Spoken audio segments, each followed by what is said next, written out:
Alright guys, so I'm back. I got the cables installed.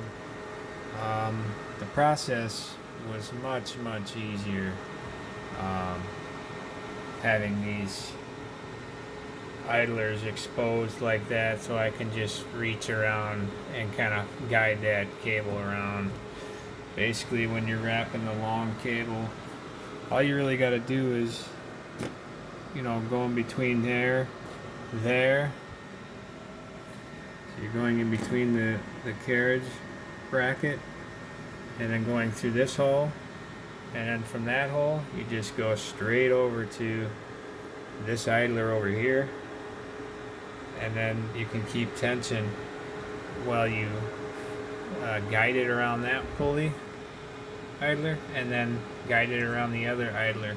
It really makes it much easier. It's still not an easy task, but nonetheless it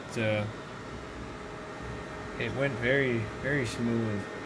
I would recommend wrapping your screw here with something just to keep the grease off your cable, because I got some grease in my cable now and it's kind of whatever, it doesn't really matter. But and I'm really glad I got these brackets here. It made this install much easier. And the install here with these blocks, I was able to get that cable pretty well taut before I even had to make any adjustments or anything. So you can see the cable is idling right in the middle of the extrusion. So I was able to get the blocks, get the cable attached to the blocks while it was off, and I kind of eyeballed it, got it close, and then I cinched them down, and then I bolted the blocks on, and then I loosened them one more time and pulled it tight, and then cinched them down again. Same thing on the back side there. Maybe upside down a little bit, but you can see that went the same way. So yeah, so you can see how nicely the cables, I took the little brackets off. So these were on here like this. These little guard clips here to keep the cable on, and took those right off, and you can see how nicely wrapped that is, and it goes right down the middle of the bracket. So you can see as I move the carriage around.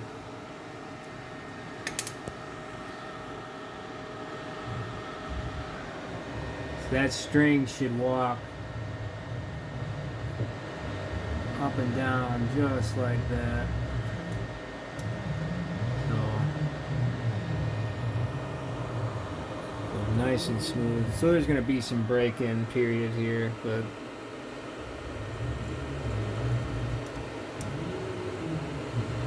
so I've got it so the cable is tracking up at the same time as I move it from front to back. So and that's all how you wrap your spools. But anyway, very pleased. You can see how the limit switch engages right over here. Nice fit there, very nice fit.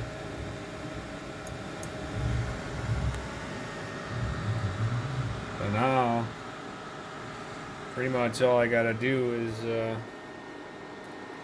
snip the excess cabling off and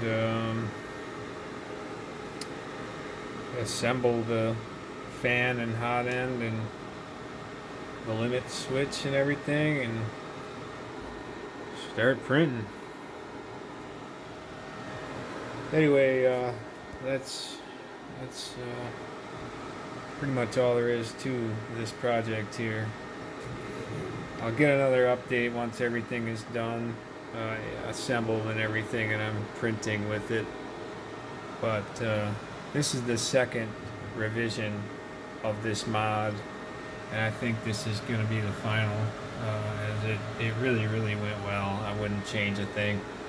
It's really made this whole process much easier. So anyway, if you guys are interested in any of these mods, I've been thinking about possibly offering these for sale for people if they want to upgrade their printer, their drive system here. We also have turned spools with set screw on them as well, so they're much more symmetric than these 3D printed machine ones. But I still use these just because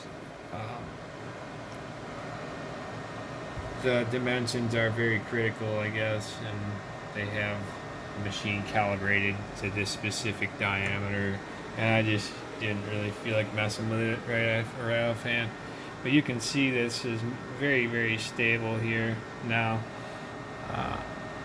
I can push on this stepper pretty good, and it's not moving at all, and I have 4 bolts holding that stepper on instead of just the 2 with the damper bracket.